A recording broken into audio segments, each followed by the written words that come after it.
Welcome back to our channel inside 1/4C। আশা করছি তোমরা সবাই খুব ভালো আছো, আর আমরাও ভালোই আছি।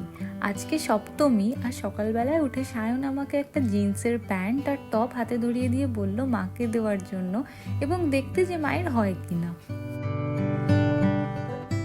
তো মা তো ট্রাই করতে গেছে, আর বাবা যেই শুনেছে মা জিন্সের প্যান্ট পরবে সাথে সাথে চলে এসছে মায়ের দরজায় নক করতে। এই ছবি তুলে সব জায়গায় দেখবে, এটা বোঝো না তুমি? হ্যাঁ, আসলে কি বলতো, বাবারা তো একটু আগেকার যুগের মানুষ, তো সেই জন্য জিন্স আর টপে অতটা ঠিক অভ্যস্ত নয়। তবে হ্যাঁ, বাইরে যখন মা কোথাও ঘুরতে যায় তখন কিন্তু জিন্স টপ অনেক সময়ই পরে থাকে।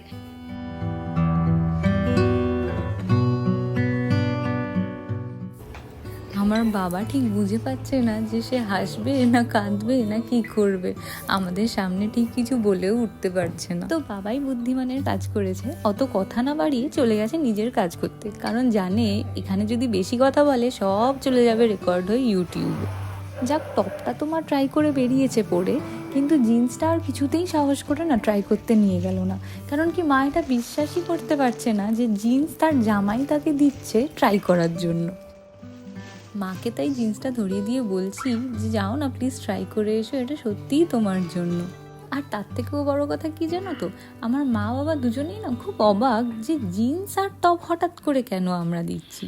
আর সত্যি কথা বলতে আমি নিজেও জানতাম না যে জিন্স আর টপ হঠাৎ করে সায়ন কোথা থেকে এনে দিল। আমাকে সেভাবে কিছু বলেও নি প্রথমে। তো যাই হোক, আমি ওর কথা রেখেই মাকে জাস্ট দিয়েছি। যাই হোক, জিন্সের রহস্য তো এখনও সমাধান হলো না কিছু, কিন্তু যেহেতু সপ্তমী তাই আমরা স্নান করে নিলাম, একটু বেরোনোরও আছে, যাবো একটু বাচ্চাদের দোকানে। গজু এখন ঘুমোচ্ছে, তো এই ফাঁকেই টুক করে একটু ঘুরে আসবো।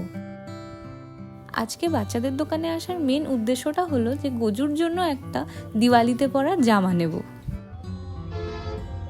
তো ওর জন্য তো একটা জামা আর একটা প্যান্টের সেট কিনলাম, ওটা ওকে দিওয়ালির দিনই পরাবো আর সেদিনই তোমাদেরকে দেখাবো। আর এখন আমরা চললাম একটু পিসির বাড়িতে। তবে যাচ্ছি আমি, মা আর গজু। সায়ন আমাদেরকে ছেড়ে দিচ্ছে, কিন্তু সায়ন ছেড়ে দিয়ে আবার যাবে ওর বন্ধুদের সাথে দেখা করতে। আসলে আজ তো সপ্তমী, তো সপ্তমীর দিন সবারই কিছু না কিছু প্ল্যান থাকে। তো সায়ন যাচ্ছে ওর সেই পুরনো অনেক ছোটবেলা স্কুল ফ্রেন্ডস আর কি, তাদের সাথে দেখা করতে। পৌঁছে গেলাম পিসির বাড়ি, আর দেখেছো গজুকে কেমন জামাই সাজিয়ে নিয়ে এসেছি। আর সায়নও চলে গেছে ওর বন্ধুদের সাথে দেখা করার জন্য। ওকে বলেছি ফেরার পথে যদি একবার পারে আমাদেরকে তো নিতে আসবেই, সে সময় যেন একবার পিসির বাড়িতে এসে ঢুকে দেখা করে যায়।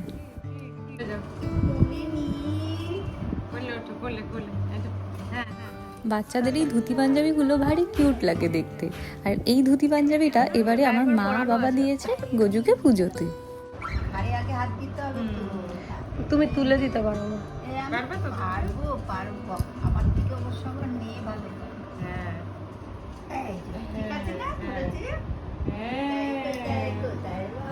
আমরা যেহেতু এসেছি, তো তাই জন্য টিঙ্কু আর ওর হাজব্যান্ড সানিদা ওরাও বললো এসে একবার নয় আমাদের সাথে দেখা করে যাবে। বাট আদারওয়াইজ ওদের অন্য প্ল্যান ছিল, কিন্তু সেই প্ল্যানের মাঝখান থেকেই আমাদের জন্য কিছু টাইম বার করেছে যাতে একটু দেখা হয়।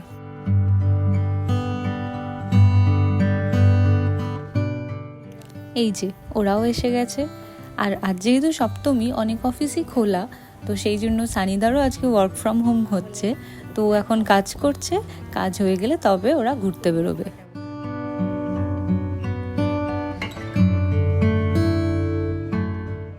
বিভিন্ন রকম গল্প করতে করতে হয়ে গেল এরই মধ্যে সন্ধে, আর সায়নও চলে এসছে ওর বন্ধুদের সাথে দেখা করে।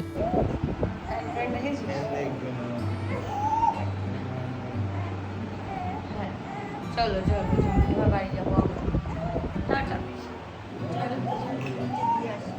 পুজোর মধ্যে একটা দিন পিসি, পিসা, মা, গজু, সায়ন এবং টিঙ্কু সানিদার সাথে কাটিয়ে বেশ ভালোই লাগলো। এবার পালা বাড়ি ফেরার।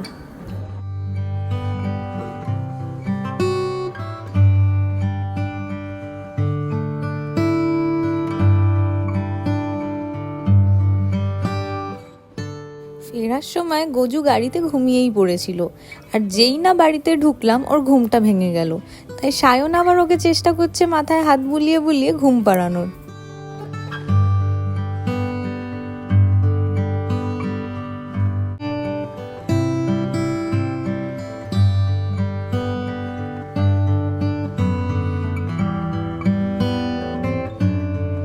বাড়িতে এসে দেখলাম বাবা আবার আমাদের জন্য মোমো এনেছে।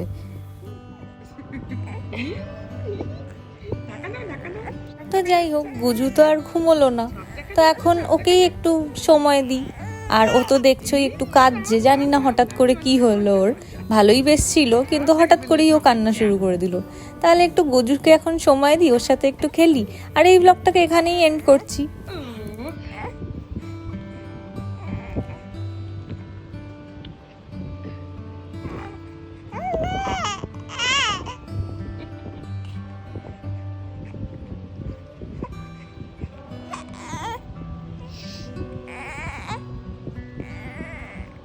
তাহলে তোমাদের সাথে আবার দেখা হবে পরের একটা অন্য ভ্লগে। ততক্ষণ টাটা, বাই বাই।